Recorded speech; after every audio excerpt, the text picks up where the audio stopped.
thing. We're now back in the post-lunch session. Order number 1, sir. In the name of the Honourable Senator McConney, to move the second reading of the Value-Added Tax Amendment number 2 Bill 2018. Thank you. Mr. President, I rise to introduce the Value-Added Tax Amendment number 2 Bill 2019. This bill would amend the Value-Added Tax Act, the Principal Act, Cap 87, to provide, among other things, for the write-off of certain outstanding tax, penalties, and interests incurred in respect of arrears of taxes here in Barbados. This House may recall that in the presentation of budgetary proposals and financial statements 2018, was on June 11, 2018, the Prime Minister and Minister of Finance, Economic Affairs and Investment would have proposed that there be a write-off of taxes owed from previous years, and that there would be a waive of interest and penalties due to BRA for some other years.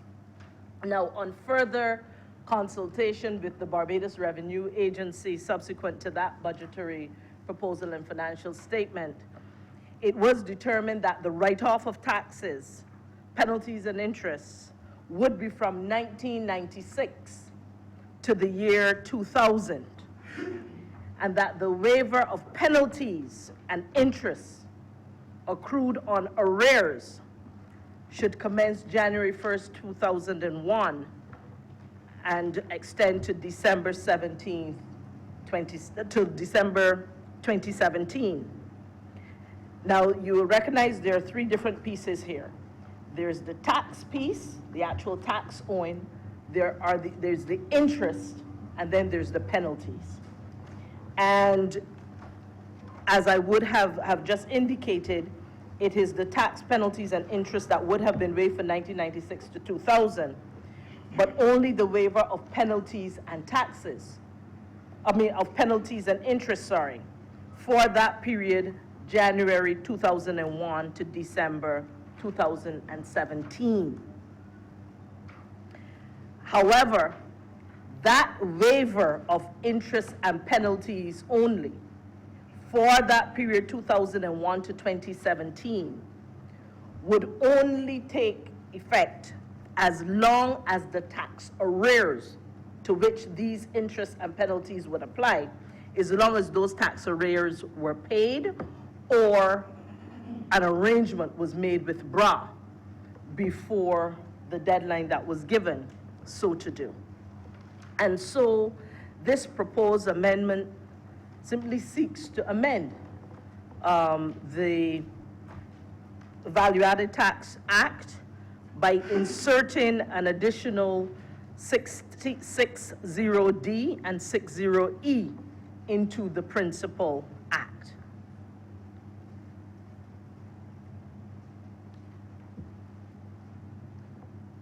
With there being no further amendment at this point, I would simply wish to invite the debate from this Honourable House.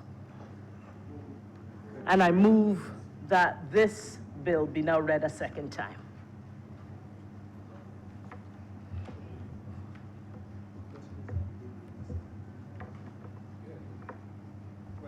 That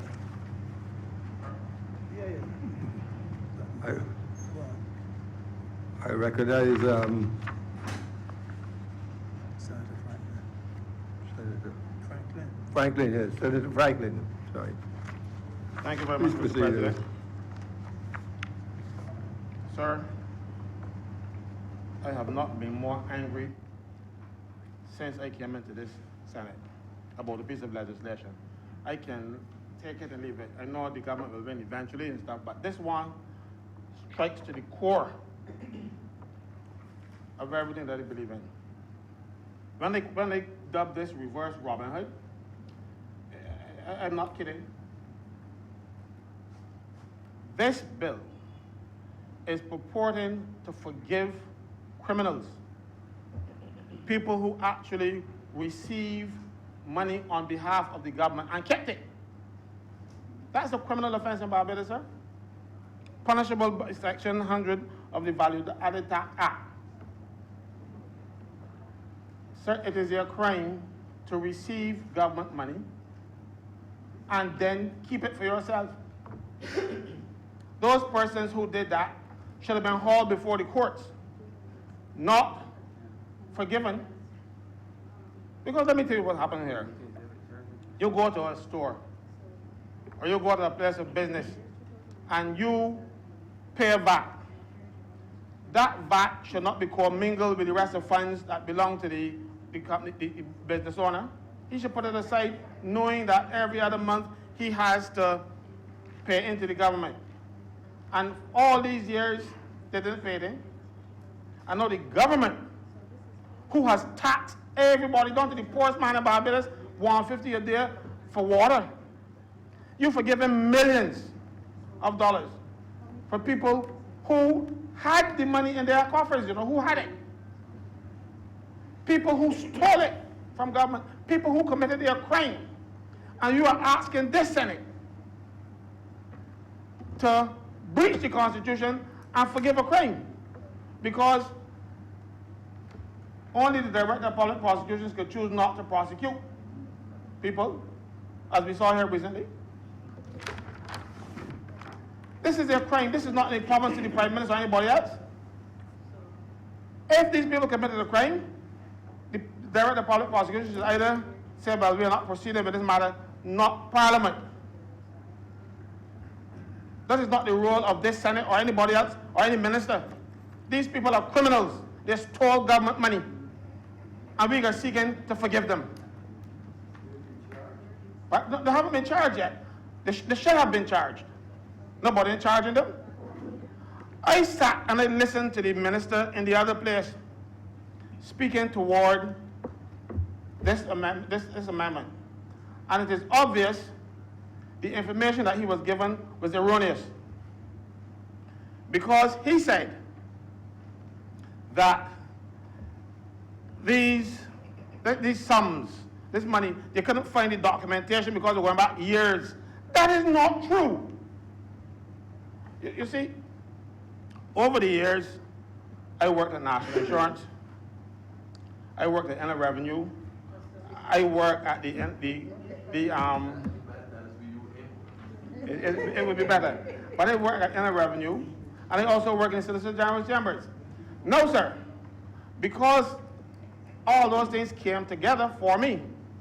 I know that the information isn't true, but the average man in Barbados would not know that. Why?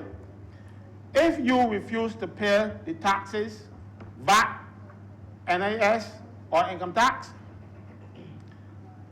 now the person who is commissioner of BRA, but it used to be the Commissioner of Revenue, Land Tax Commissioner, or the Director of National Insurance, still him, can file an unpaid tax certificate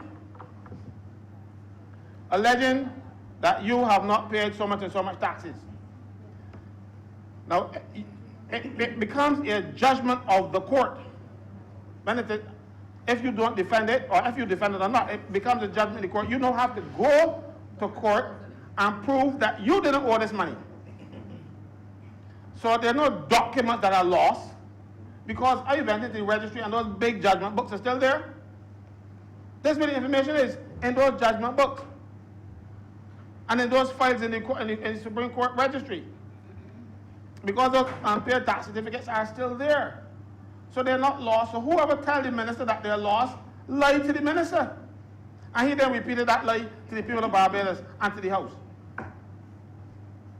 They're lost. Somebody want them lost. Because I remember going in to the registry, and I sat down with the VAT book, the judgment register for VAT, and I started to add up how much money was owed, tax, interest, and penalties. And after a while, I got tired when I got to $1 billion. Not million, billion with a B. So there's over $1 billion in taxes, interest, and penalties that is owed that the government looking to write off, and then putting the hand in poor people's pocket to make up for the shortfall that the government now is allowing people to walk away with. So this is almost criminal. How can the government at some point we care? Care about who? Care about these crooks that stole the VAT? That is what they look like to me. Mr. Chairman, Mr. President, sir, sorry. See, this thing got me so angry, so I called him Mr. Chairman. I am confused about where this government is going and what it is doing. Its method is, it's a modus operandi. They say one thing and then do the next. So these people should have been prosecuted, you know. But rather than prosecute them, the government is forgiving them. Who are these people? I would like to see the names of these people who benefited or who are going to benefit from this write-off. And I'm going to show you they are not small people, because I know, because I went in the VAT book and I see who judgments were recorded against. So I know who they are. And they are not the average man in the street, the poor fellas. Well, a few shopkeepers in there too, trust me. One I used to shop at. These judgments were recorded against people. So these are judgments of the High Court. There's not a question. And you know what? All the government has to do is to renew the judgment every 5 years. Because you know a judgment is only valid for 5 years. So you renew, and you hope one day you get rich, and then you give your money. But no, we come with some bogus reason or some bogus reasoning to forgive people for criminal activity. So it's a crime. A fellow got held some few months back for stealing some cheese. It was $50 or $70 or something, so, and you get locked up. And you got people who owe the government of Barbados millions of dollars, and they keep it. They get to keep it. You know, I can understand where a business owner has to pay national insurance, for instance. You know, he would record in his books that he paid his employees X amount. But in truth and in fact, he never made that money. He was only able to scramble home and pay net. So he didn't make the money to pay national insurance. I can sympathize with a person like that. Not that you're going to find the money later and going to pay, you know. Because that will be taking care of people down when they reach retirement age and that kind of stuff. But I can understand if a guy didn't make the money, if he didn't have it to pay in. But that is different. You had the money in your hand. You buy a Mercedes with it. You buy a big house. Not yours. You had a big house. You do all those things with government money, and now government is saying, go in peace, we forgive you. That is wrong. I don't care who wants to justify it, it is wrong. If my mother had done it, she wrong. So nobody should be able to steal government money and get away with it. So, and this is what is happening here. I can understand, even if the second part of the bill where you're forgiving interest and penalties and all kind of stuff, I can understand. I can even understand that. But you had the principle in your hand. I know of one business in Bridgetown who owed $25 million. That business can get away too. 25 million, you know. 25 million. I'm not calling the names, not here, because it would be unfair to them to call the names. But they need to go before the courts for that offense. They $25 million of VAT. Let me see what they used to do. If you go to the establishment, they had higher purchase. VAT was 50% in those days. And you buy something for, let's say, $1,200. And they tell you you're going to pay in 12 installments. So you would pay the first installment, you would pay the $100 and then the $15 in VAT. That first $15 in VAT went to the VAT department. The next 11 of those $15, next installments, didn't go anywhere, stayed in their coffers. While they were giving people prices of motor cars and $1 million and all kind of stuff, they were stealing VAT money doing that. And we forgiving them. Yes, sir. They stole that money. And we can walk away and say, go in peace. No, sir, that is wrong. Government must reconsider this. Even if it's passing here today, they shouldn't send it to the government for assent. This is wrong, sir. How is this government going to tell the people who have to pay $150 on their water bill per day for sewage and stuff and all these other little impositions that we had? How is it going to justify raising bus fares when people who couldn't afford the $2 and now they got $350 and people walking away with 25 million? And that is not 25 million in taxes and penalties, you know. That's principle. So, you know, all those years going on, if you added on the interest and penalties on that, you know how much money these people owe the government? Maybe we wouldn't have to go to the IMF. Maybe we wouldn't have to go to the IMF. And now they put us in power. And we can forgive them. So something is wrong. What is this government thinking? Somebody needs to hold this government and shake it and say, wake up. What you are doing is wrong. Mr. Chairman, Mr. President, sir, sorry. I see this thing confuses me so much. I call you Chairman all the time. How is the government going to justify this to people who they have just penalized? The people who lost on their bonds. The people who have policies at West Life.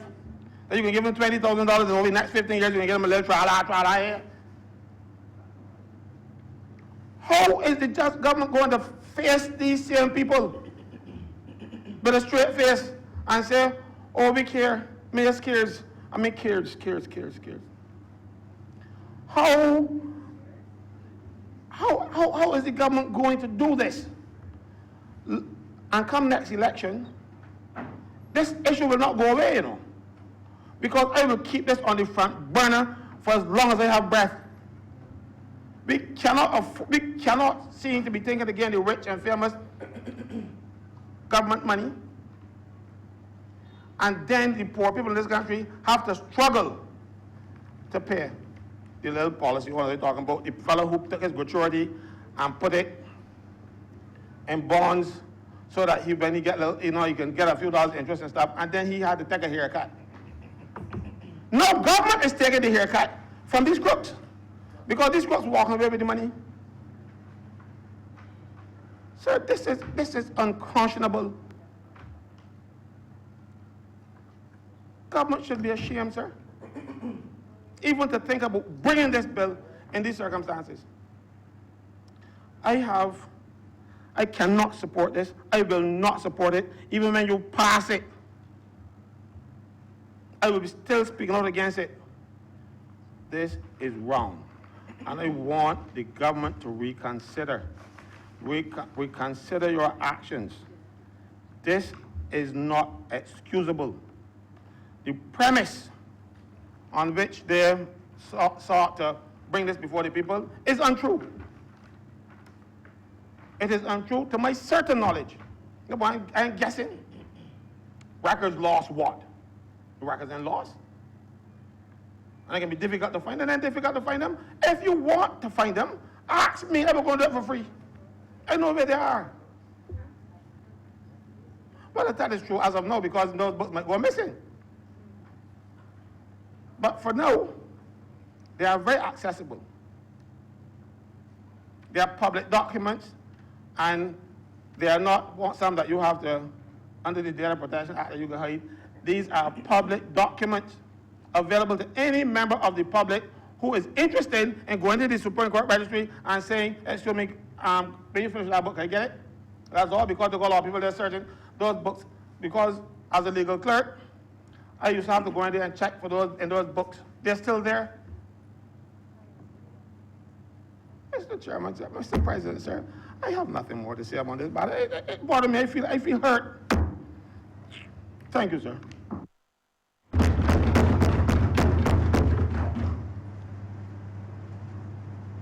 Okay, you want to write up?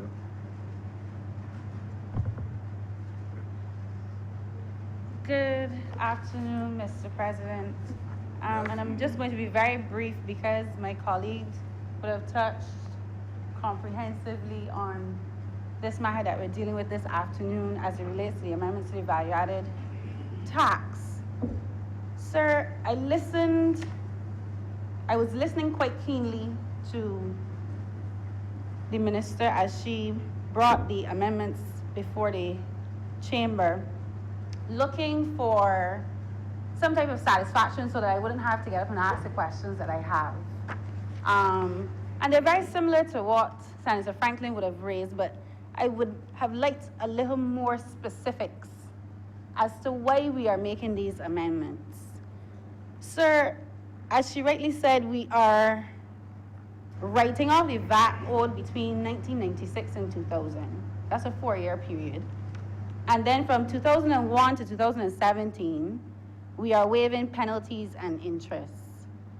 And given that we've gone through a year or so of somewhat austerity, and we're saying that we have to be financially prudent in these times, I find these amendments quite difficult to rationalize, Mr. President. In her submission, in the minister's submission to the chamber, she noted that they did have consultations with the BRA, and it was under their recommendation that they write off the VAT from 1996 to 2000. And I'm just wondering, why those 4 years? What is so special about 1996 to 2000? If VAT started in 1996, fine. And as you rightly also said, Senator Franklin, you can only owe VAT if you've collected it. In my mind, I would have thought if we were going to write off VAT, if you had to between the years 1996 and 2017, it would have, and you had to choose a 4-year period, you probably would have written off 2008 to 2012, after the global recession, where a lot of businesses were challenged in that time. But during 1996 and 2000, if someone could possibly tell me, were those more challenging times? Or was 2008 to 2012 in the business environment a more challenging time? So why choose 1996 to 2000 as opposed to possibly after the recession, where many businesses would have had challenges as it relates to capital and cash flows? The other question that I have is, the amendment is based off of what we've been told. In the other place, records may have been lost and consultation with the Barbados Revenue Authority. But what I have not heard is that there were these vast amounts of persons coming saying that, you know, they need these write-offs. Was it consultation? I don't remember seeing it in the press. I don't remember there being some kind of picketing outside of Parliament, that we had to bring legislation to forgive money that would have been collected during these 4 years. Was it in the business community so much difficulty that persons went knocking on government's door? Because government came into office in May, and it was in the budgetary proposals on June 11th that these measures were announced. So 1 month in, I'm assuming these flocks of persons who owe VAT from 1996 to 2000 consulted with the government, and they felt the need, the urgent need, to write off the value-added tax from 1996 to 2000. So that's just a question on my part. was there this great demand for this piece of legislation? The other thing I want to know is, does the government actually know how much money we are writing off and waiving? The VAT estimates for the financial year for 2019-2020 is $948 million. That's the target for this year. That is actually 30% of our total revenue, which is $3.1 billion. VAT is 30% of the target of the revenue that we have to make to reach the 6% primary surplus under the extended fund facility. Senator Franklin noted he added up some of the penalties and arrears and interest. $1 billion. Anecdotal information, but nonetheless, I will reference it. $1 billion. We are looking for $948 million this year alone. But we see it fit in this type of environment to write it off and to waive it. Why? I find difficulty the rationale or what would make sense for this type of piece of amendment to come to the House today. I don't feel like I'm getting enough satisfaction. I'm not getting the justification. It's not settling with me right that this piece of legislation is absolutely necessary, that we have to bring it to the Senate chamber to pass it when we have almost $1 billion outstanding and we're looking for less than that in VAT for this financial year. We're only looking for $948 million in comparison to the $1 billion that Senator Franklin said he counted and had to stop. So that would then suggest that there's more than $1 billion waiting to be collected, Mr. President. So I find it, I have a challenge that we're giving this special treatment to this cohort of persons who have pleaded and begged and screamed and went kicking to the government that they needed this write-off to happen. Because as Senator Franklin rightly said, and I have to join my colleague this afternoon. This afternoon. If you receive, you can only owe that, Mr. President, and this is something you have to keep hammering home. If you owe that, it's because you received it. You cannot owe something you haven't received as it relates to value-added tax. It is not yours. It is a tax that's passed through the system. So how is it that we're just going to magically waive not 1 year, not 2 years, not 3 years, but 4 years, and these particular years, that is almost as old as I am, 1996 to 2000. Okay, that's fine. But nonetheless, I would like someone on the government side this afternoon to give me a sound justification as to this piece of amendment. Because you have persons out there who have to pay the increase in bus fare, who have to pay the water levy, the sewage levy. They have to put gas in their car, so they're paying the gas on petrol. They have to pay the increase in land tax. All of these things they have to pay. But somehow, we are going to waive that was collected and somehow did not reach the Treasury of Barbados, belonging to the government, Mr. President. As I said, we are looking for $948 million this year in VAT. 30% of our total revenue. A target of $3.1 billion. And my colleague, Senator Franklin, in his good ways, almost being a financial auditor, saying he counted $1 billion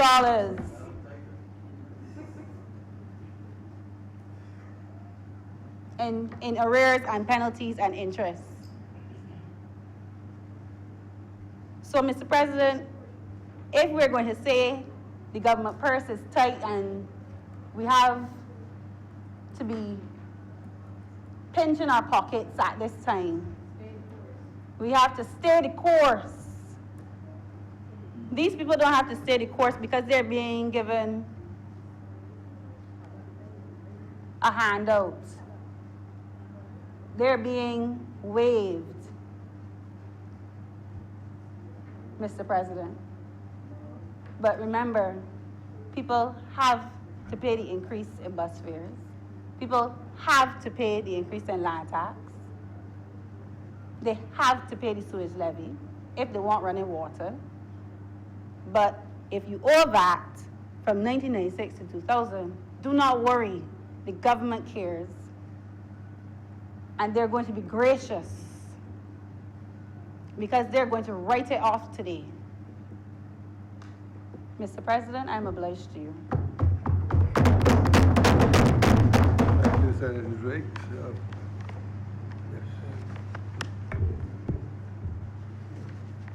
I'm not sure if it was recognized by you, sir. Yes, yes. Okay. The floor is yours. Please proceed. Thank you very much, Mr. President. I had to rise at this time, Mr. President, to make a short contribution to this process. I sat there and I heard of persons being so angry they couldn't even compose their thoughts, and citing that someone has committed a crime. There's a criminal act here that needs to be punished and so on. I will agree, Mr. President, that there is actually a criminal act that warrants punishment. But it is not this administration that is guilty of the crime. And with your indulgence, Mr. President, for a few moments, let me remind the members from the opposition that though they may be at this time in the height of their political canvassing, that we have some issues we ought not to forget in this chamber. This administration, when it did the assessment of our debt, our fiscal position coming in last year, realized that this government, the government, owed $1.2 billion. $1.2 billion, Mr. President, in arrears. The data suggested that these arrears were across approximately 6 line items. Reverse tax credit, $23.2 million. Custom duties, refunds, $25.8 million. Personal income tax, $108.1 million. VAT, $116.8 million. Corporate tax, $95.4 million. And NIS from within the government departments and statutory organizations, $400 million.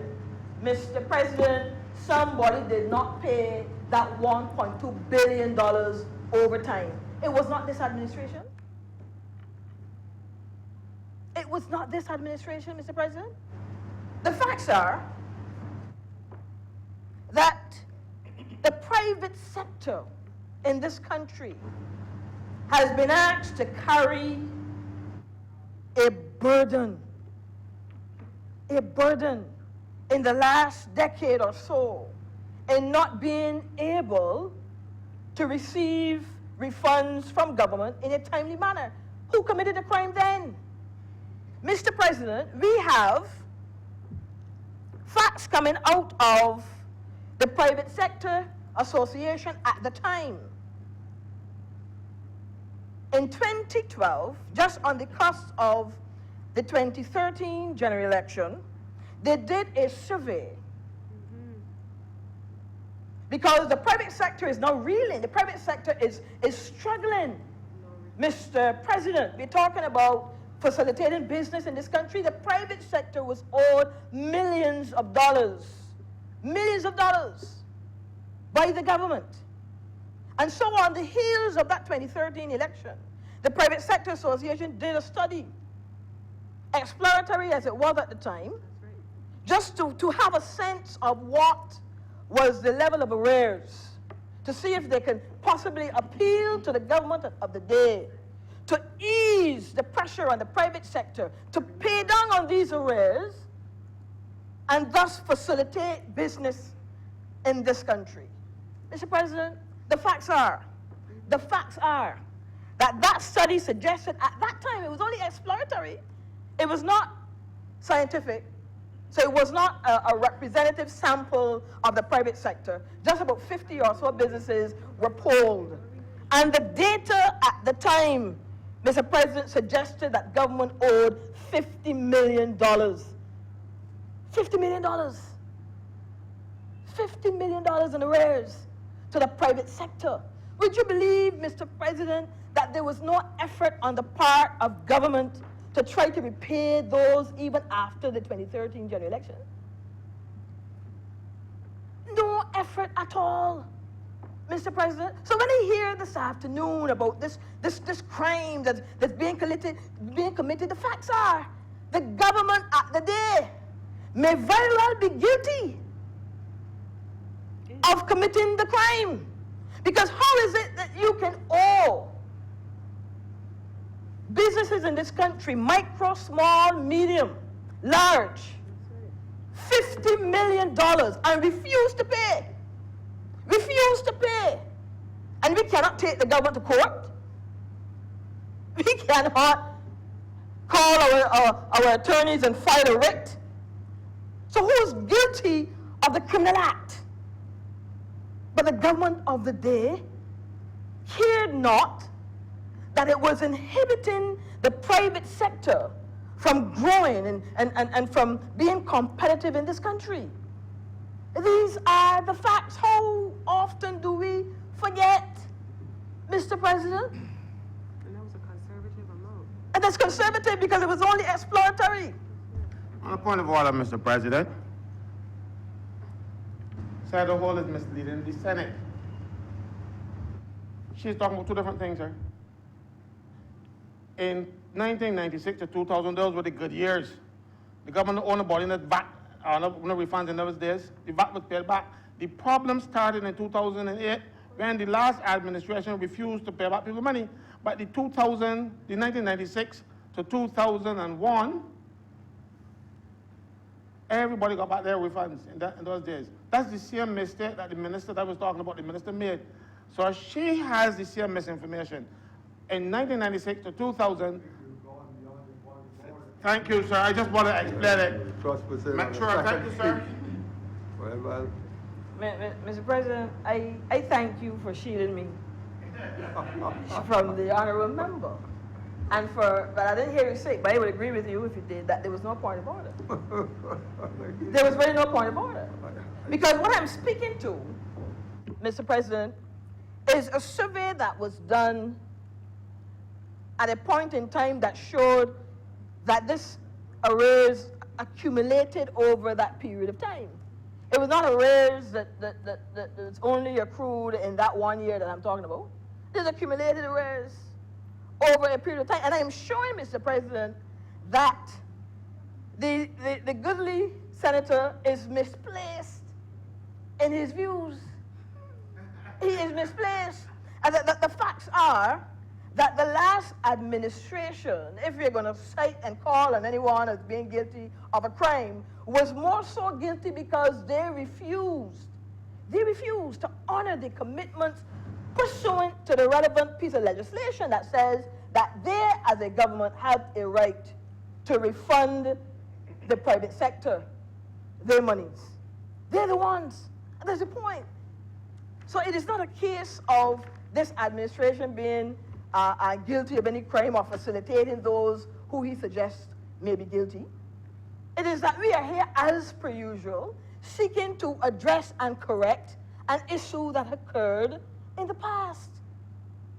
And I was making the point of this $50 million that accrued over a period of time that inhibited our private sector. And when I looked at the data from this study, about 68% of those firms were in the micro, small, and medium enterprise sector that were affected, Mr. President, by not receiving their refunds. I mean, that is significant. And what is even compounded this is that when we did some study in the organization that I represent, another hat as I can use Senator Moore's terms, we did a study on our membership, and we found that during the period 2015 to 18, in just 3 short years, we had 240 small firms that closed their doors. 240, Mr. President, that went under. Now, not all of them were owed VAT refunds, I'll admit. But I would say all of them were impacted in one way or the other by what was happening economically in this country and their inability to maintain a level of competitiveness because of the issues with trade facilitation, the issues with business facilitation, the issues relative to the disposable income even by our citizens. Why is it that our colleagues would wish to cast an aspersion on this amendment this afternoon, and that it is designed for some ill-gotten purpose, than to correct what would have transpired in the past? Now, between 1996 and 2000, Mr. President, I'm not sure if Senator Franklin also boasts of being a financial person. I know he boasts of being in several departments and having a varied skill set. Customs, military, Immigration, law, union, Auditor General. He boasts of being in all of these areas. I am not sure if he also boasts of being an accountant. yes. He does? Well, if he is, Mr. President, he should understand this concept. The facts are, you want to bring your books current according to financial rules. Arguably, Senator here reminded me of this a few moments ago. You need to make sure that if the arrears are no longer collectible, if the receivable is no longer collectible, you have to write it off. This is according to international financial reporting rules. So you can carry it on your books and make it look nice and pretty. But the facts are that according to international financial reporting regulations and standards, the receivable is not collectible anymore. So therefore it has to be written off. So all I am seeing here this afternoon is an effort to make sure that we no longer pad our financial reporting. In other words, that we do not lie on the numbers. We do not lie on the data. But we bring our finances in line with approved standards for financial reporting, Mr. President. So I don't know why the bells and whistles about these 4 years and all of that. And Mr. President, I realized that we had just come back from lunch. And I'm not so sure. Sorry? I'm not so sure, Mr. President, given the fact that we had just returned from lunch, if the member was suffering from some sort of ethnic fatigue, or I'm not sure. I am not sure. But I am convinced this afternoon that this piece of legislation is well intended. It is going to correct the issue relative to our financial reporting. And to some extent, it is going to seek to address the fact that for years, the government has not been able to do well with the private sector that it has owed. It is correcting the wrong, in my view. Because we would have owed, as I mentioned just now, we would have owed the private sector in this country, micro, small, medium enterprises, large enterprises, millions of dollars in refunds and refused to pay. And when you say we, I'm talking about the government, because the government, yes, is a continuation, so I want to remind me. But the government of the day owed and refused to pay, to the point where several of those firms end up going under. So we're simply correcting, Mr. President, this afternoon, a wrong. And the final thought that I would remind us in this chamber about is that this month, is it this month, July? Yes, Senator. This month, we are refunding Barbadians the income tax. We are refunding companies VAT refunds. Senator, you are in there as long as there's a refund for you, you will get yours. You will get yours. But I'm saying, Mr. President, that we are settling these arrears, these obligations. All right? And why are we doing so? We're doing so because we have committed that we will govern transparently, we will govern fairly, we will do right by those whom we are here to govern. And I cannot understand how an administration could be in power. Mr. President, for years, I mean, taxpayers are paying their taxes, they're filing their annual returns, and the government refuses to pay them. Mr. President, isn't that criminal? Isn't that criminal? Government refuses to pay them, Mr. President. Refuses to pay them. And we are doing so now. We have committed, despite how tight our fiscal position was upon assuming office in May, we have said that this $1.2 billion in arrears must be addressed. Must be addressed. And so we are from this month honoring that and issuing the refunds to citizens, income tax, refunds, etc., to businesses and so on, all in an effort to correct a criminal act on the part of the last administration. So, Mr. President, as I close, let me reiterate that this amendment this afternoon is simply designed to make wrong things right.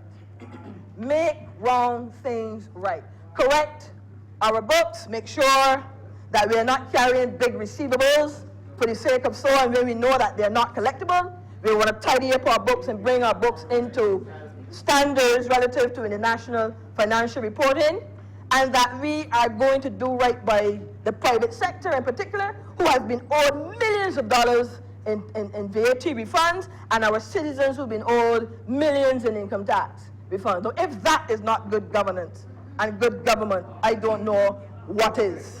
Thank you, Mr. President.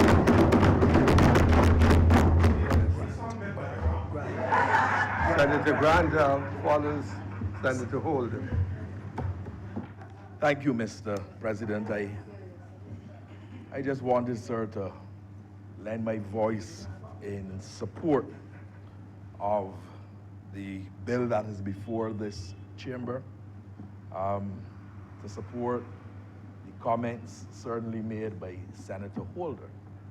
But maybe I should start, sir, by reflecting on a debate that took place in this chamber in March of 2014. At that time, sir, an independent senator stated very clearly that the government of Barbados should look to write off, and the independent senator was one involved in, a person involved in banking and involved in financial matters, and he indicated that the government should look at writing off debt that it could not collect. And I think, sir, that that is a point that we must explore and we must look at. And the Senator Holder, my colleague Senator Holder, would have made reference to uncollectible receivables. You know, sir, before coming to this chamber today, I sat down in the meeting with a company that I'm associated with, going through accounts and going through receivables. And there are some aspects of those receivables, sir, that are uncollectible. It has nothing to do with any emotional comments coming from Senator Franklin about reverse Robin Hood tactics. And every time I hear Senator Franklin talk about these reverse Robin Hood tactics, I'm going to stand up in this chamber and I'm going to speak to it, because that is absolutely not the case. It is a matter simply of uncollectible receivables. Since 1996 to 2000, and if the debt has not been collected up to today, what is the likelihood that the debt would ever be collected? And I think, sir, that that is the question that we have to ask. Is this debt that can be collectible? And I believe, Mr. President, that the debt that is being written off cannot be collected. But Senator Franklin went on, sir, to make reference to the fact that there's also the issue of the waiver of the penalty and the interest. And sir, I'm sure that you are aware, as many Barbadians are aware, of the concept of tax amnesty. In fact, sir, as it relates to VAT, as it relates to land tax, as it relates to corporation taxes, as it relates to PAYE, there has been continuously tax amnesties provided for Barbadians. What is being undertaken in this legislation isn't something that is new, isn't something that is different, isn't something that is designed, sir, to disadvantage the ordinary man or the ordinary woman. And I wish to remind Senator Franklin that, you know, and he talks about this Robin Hood reverse tactic of the government. There is a chairman of a bank operating in Barbados. The chairman of that bank indicated, and it's reported in the media, that the debt adjustments made by the government of Barbados, his words, an axe in the hearts of the banks. His words, and I quote, sir, it is an axe in the hearts of the banks. Mr. President, he says that because sir, because the restructuring process being undertaken by the government does not simply focus on workers. Mr. President, I have to remind this chamber that there was a former governor of the central bank who spoke to engaging in significant layoffs in this country. And the government of the day made the decision that the burden with respect to the restructuring of the Barbados economy had to be undertaken by all segments of the society. So it is wrong for Senator Franklin to come into this chamber and to suggest that this government is engaging in Robin Hood tactics, because the facts say otherwise. This government, sir, is putting money, sir, into the hands of the workers. Putting money. I like Senator Franklin. Hold tight. I like Senator. No, if anything with hands, the government is putting money into the hands of the Barbadian workers. Don't let us get, no, don't get tired. Don't get tired. This month, Mr. President, there has been an adjustment to the personal income tax that will see persons getting more money. Mr. President, effective January of 2020, there will be a further adjustment made to put more money in the hands of workers. And I want Senator Franklin, let me just go to the scenarios. A person getting a salary of $3,500 monthly will get an increase in their disposable income of $49.58. A person earning $5,000 gets an increase of $102. A person earning $8,500 gets an increase of $623. The point that is being made here, sir, is that we are not only putting money into the hands of people, because if you are going to really achieve economic growth will come principally from two areas. It will come from the area in which persons have the ability to spend, and it will come from investments. We are putting money into the hands of the people in order that the people can spend. So Senator Franklin needs really to change that thought about reverse Robin Hood tactics, because it is not happening, sir. It is not happening. By demonstrating very clearly what we are doing for the average man and the average woman, getting refunds. People have starting to receive personal income tax refunds, sir. And Senator Franklin will not dispute that, because he knows that that is a fact. So do not come into this chamber and seek to give the impression that the government is focusing only on allowing opportunities for big business, particularly as it relates to an item where the receivable amount is uncollectible. It is unfair and it is wrong for Senator Franklin to come into this chamber and to hold that position. Mr. President, I believe that this legislation is needed and it is appropriate. And I believe that the government is moving in the right direction to clear up the accounts, to provide an opportunity for those beyond 2,000 to get some relief as provided previously with tax amnesties, and for us to move forward in the continued development of not only our economy, but of Barbadians as a whole. And with those very few words, sir, I am obliged. Thank you.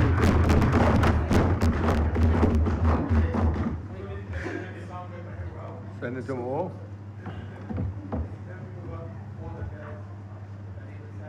Thank you, Mr. President. Mr. President, I have a very short contribution to this debate.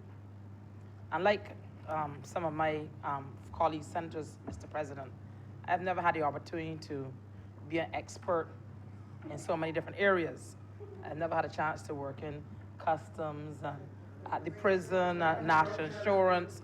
I never got a chance, yes, at the prison. I never got a chance to be in the military, or, work in the defense force. Never got a chance to work at in Inland Revenue, and I never got a chance to be a lawyer and to be able to give legal opinions. And I certainly a debt collector. I never got a chance to be a debt collector. I never got a chance to work and give advice to lawyers. And I certainly never had a chance to spend my days down in the Supreme Court registry, looking down to see who paid and who didn't pay and who had what judgments against them, all those other things. I never got those opportunities because they're all small business people like I was at one time. I had to spend my days at work, because without being at work, I would not have been able to pay my bills and to assist the people who worked with me. So never got the opportunity. But what I rose to speak about was really about this whole issue about this bill. And the reason for it, for most people that understand this situation. And I think that, I didn't hear the whole of the contribution of my colleague, Senator Holder, but I'm sure being Chief Executive Officer of the Small Business Association, she would understand the challenges of the numerous small, medium, and micro business of Barbados. Then the large ones, I'm sure, as well. But the majority of business in Barbados are not the large ones. We know who they are. I think every Barbadian does. And because for a very long time, large business in Barbados tend to diversify what they did, they actually controlled a lot of different sectors in their endeavors. But they have a lot of small business people who paid VAT. They paid VAT, they paid national insurance, and then, of course, many of them had to pay corporation tax. If they didn't pay, because it means they didn't make any money, which happened to many small business persons, including myself. Some years you didn't make any money, so you didn't pay, but you still had to file a return. Now, the problem, though, with VAT, and VAT is specific, VAT, for a long time, and I don't think there's a single business person in Barbados, not one. And I'm not speaking, Mr. President, about the people who were down the Supreme Court registry going through the files to see who paid. I'm not talking about the people who worked in immigration because they're PAYE earners. I'm talking about small business persons who were registered to pay VAT and who would have filed their VAT returns. And for years, they were not able to get VAT refunds. But the problem is if you understand the most simplistic and basic aspects of how business works, you understand this concept in one. If you are owed money by the government, and the government for years does not pay you, all it means is that money that should have come to you to help you to conduct your business, to pay your employees, pay for your supplies, pay your fixed costs, and pay all the other variables that all business persons face. It was not there and available to you. So you've done everything you're to do. You file your VAT return, because it's required in law, so you file it. But yet the person, and I'm not sure the law on this one, Mr. President, I would have to defer to my fellow colleague, Senator Franklin, who was well versed in the law. He says, as a matter of fact, I remember in one session, he said he knew more law than the judges. So I will have no problem deferring to someone who is such an expert in that area. A point of order, sir. I could take a little fun, you know. What But is that the is point of untrue. order, sir? A point of order, she is misleading the House. She is casting aspersions on me, the Senator Moore. I've never said no more law than a judge. That is one, so that is telling an untruth on me, attributing those things to me. I never said that. I'm afraid you're yet to make your point of order. Sir, she has misled the House. And also, sir, she is reporting things that I did not say. I have never said that. Right? The problem here is I can take a little joke, you know, but I'm not accepting that. I never said I know more law than any judge. I have never said that anywhere in this world. What I did say is that the government giving them fines for bread and keeping from the poor people. That's what I said. On a point of order, Mr. President, I am not sure which government he's speaking about, because there have been several governments of Barbados, but I can assure you no one in this government is on any extended vacation. Anyway, getting back to what I was saying previously, back to the issue of VAT and not to be distracted. Many small and micro business persons are VAT registered. It's only since the VAT ceiling has been raised that some of those people would no longer be under the VAT net. But certainly back in many years ago, they would have been, because the ceiling is not what it is today. The ceiling today is almost 3 times what it was before, right? Whereas at one time, the ceiling was only 80,000. Now, that's just your gross, not your net. And if you gross 80,000, that's not a gross, because by the time you pay your workers and your rent and your fixed costs and your utilities and all the other myriad things, you buy your supplies, that's 80,000 gone in 2 twos. You barely have a little store selling clothes, and 80,000 is not. By the time you outfit your store, that's what we're speaking about. So when the ceiling was there, it affected a lot of small business people. And yet the same government that was supposed to assist these people by paying these refunds in a timely manner, it was not done. And so you put these business people certainly in a problem. Now, it depends on what you care about. There's some people who care about small business people in Barbados, and some that may not be their priority. So I guess it depends what your priority is. Because it's small business in Barbados that make this country work. It is small business in Barbados that employs people in this country.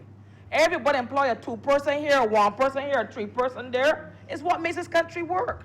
When you go out the shopkeeper now got himself and somebody else to help. You go in the restaurant, it's a little small, walk-up cook shop. You see the man in the back of the van selling the food. It's him, he got another body there helping him with the food, and maybe somebody helping him run up and down with the dishes and the plates and the cutlery and maybe taking cash.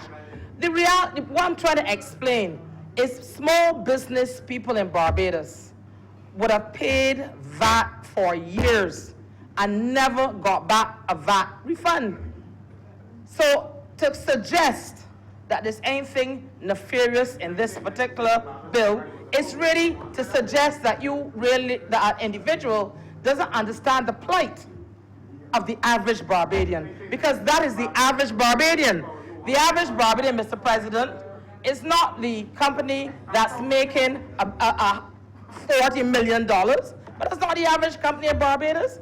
But the average company in Barbados is not even making $10 million. That is not the average Barbadian company. But these people are still VAT registered, and that is what I think that some people fail to understand, and that's why perhaps some of their comments have been unfortunate and continue to be so. I did not rise, Mr. President, to say much more than that. I just want to say, as I just articulated, that this is designed to assist those persons in Barbados that most need the assistance. Because one thing you know, if your country is to continue to perform credibly, economically, you must ensure that all business persons are empowered and given that ability too. And not just the people that walk around sometimes representing all types of individuals. I thank you, Mr. President.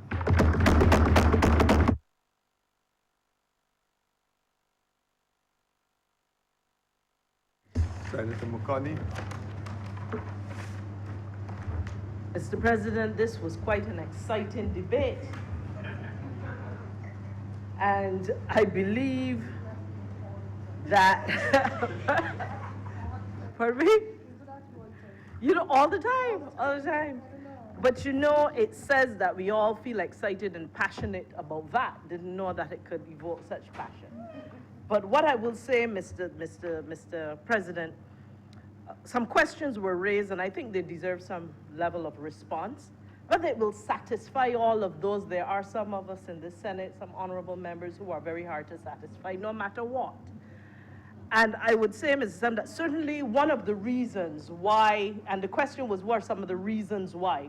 Some of the reasons why had to do with the fact that some businesses had closed who actually owed it. It had to do that people had died. And there are other reasons that after efforts to collect, that it was very difficult to collect. And I want people to say, and that is why, sir, and I'm glad that you have said that, Senator Franklin, because I think while there are senators in here that claim to be accounting professionals, what they have missed is that there's a difference between a write-off and forgiveness. There is no part of this bill that speaks of debt forgiveness. It speaks of a debt write-off, which is an accounting term. A bank may choose, after seeking to collect, to write off certain debt on its books, but that does not mean that the person does not still owe the debt. Likewise is the case for the government. While as an accounting term we have written off the debt, it does not mean that the taxpayers do not still owe that debt to Barbados. So please do not mislead this honorable House.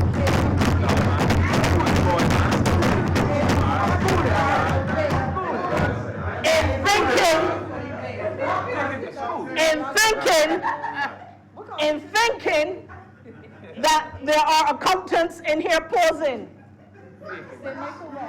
Because if indeed Senator Franklin were so versed in accounting, he would know the difference between debt forgiveness and debt.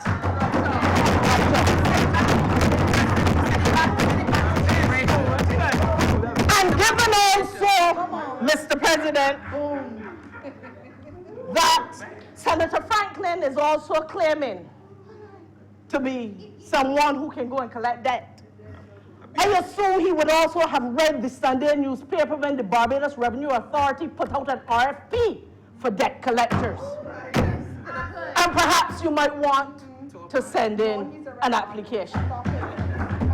And so I say that, Mr. President, to say that indeed government intends to go after those taxpayers who still owe debt to this country, and the evidence of that is in the newspapers of Sunday with regards to the RSP review. So I trust, Mr. President, that this opportunity of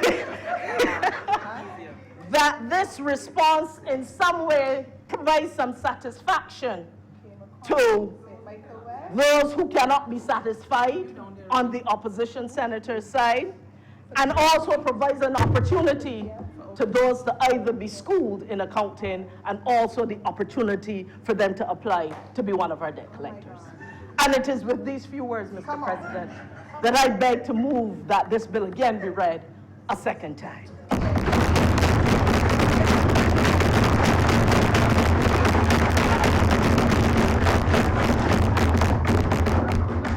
The question is that the bill under consideration, the value-added tax amendment number 2 bill, be read a second time.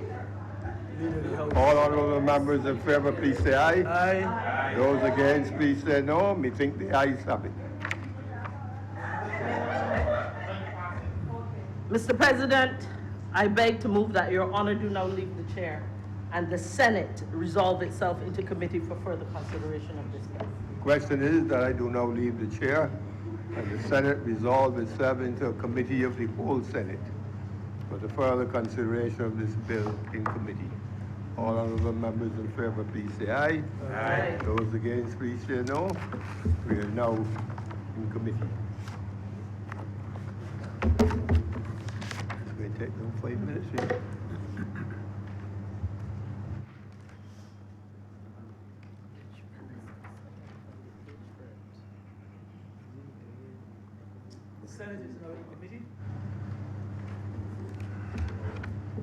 Clause 1.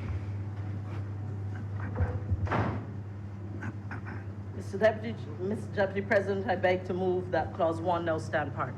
The question is that Clause 1 stands part. Honourable Senators in favour, please say aye. Aye. Those against, please say no. Methinks the ayes have it.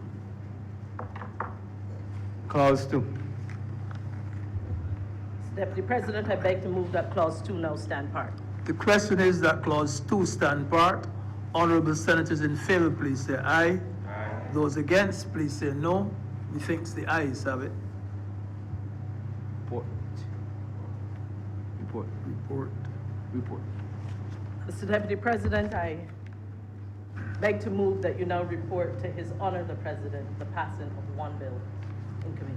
The question is that I do now report to His Honor the President the passing of one bill in committee. Honourable Senators in favour, please say aye. Aye. Those against, please say no. Methinks the ayes have it.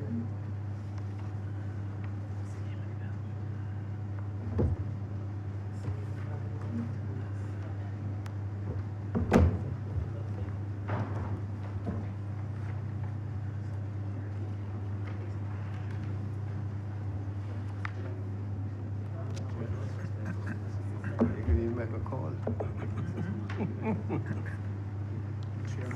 Chairman has reported to me the passage of the bill under consideration in committee. Mr. President, I now beg to move that this bill be read a third time. Question is that the bill under consideration be now read a third time.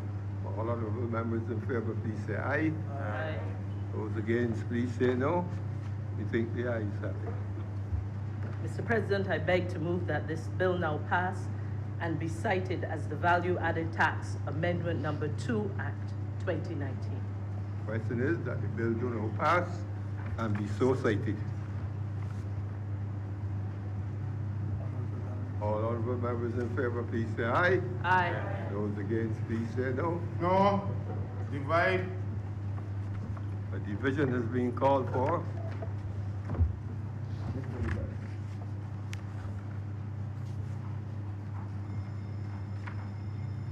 I will now proceed for the vote of each senator. Senator Moore, Aye. Senator McConney, Aye. Senator Dr. Springer, Aye. Senator Grant, Aye. Senator Holder, Aye. Senator Cummings, Aye. Senator Haynes, Aye. Senator Sands, Aye. Senator Franklin, No. Senator Drake, Abstain. Senator Moore,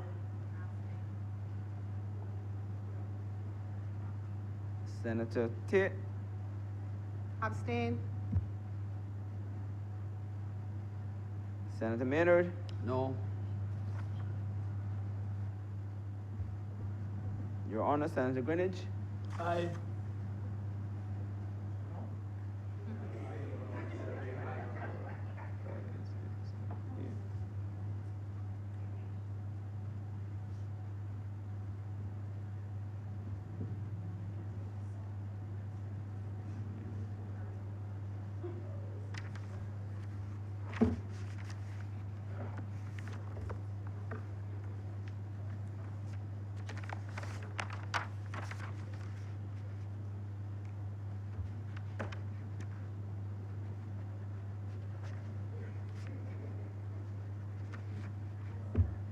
Mr. President, the results of the division. 9 honorable senators voted in favor of the bill. 2 honorable senators voted against, and there are 3 abstentions. Do repeat the amount who voted against. 9 voted yes, Yes. 2 voted no, and 3 abstentions. Thank you. I now announce the results of the division called for.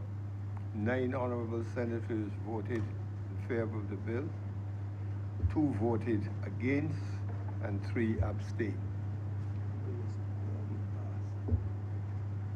The bill has accordingly been passed.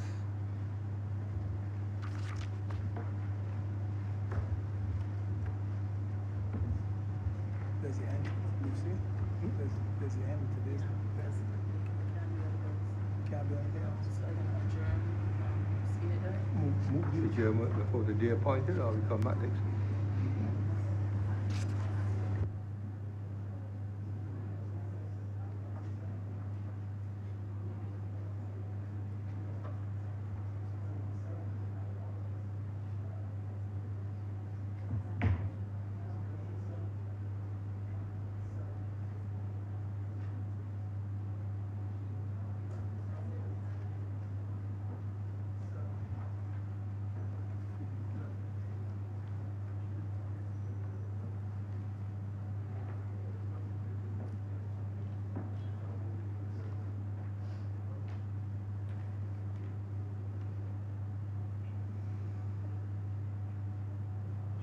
Mr. President, that now brings us to the end of government business for today. I beg to move that we adjourn until Wednesday, August 7th, which is next week, Wednesday. At Question. 11 a.m. At 11. Sorry, I'm sorry, Mr. President. I've been informed that next week, Wednesday is in fact the August 8th. Sorry, it's August 7th. Thank you, Mr. President. At 11 a.m. At 11 o'clock. 11? At 11. At 11 a.m. The question is that this sitting be now adjourned until next week, Wednesday, the 7th of 7th of August, August. at 11 a.m. All honorable members in favor, please say aye. Aye. Those against, please say no. We think the ayes have it, and this sitting is now adjourned until next week, Wednesday at 11 o'clock.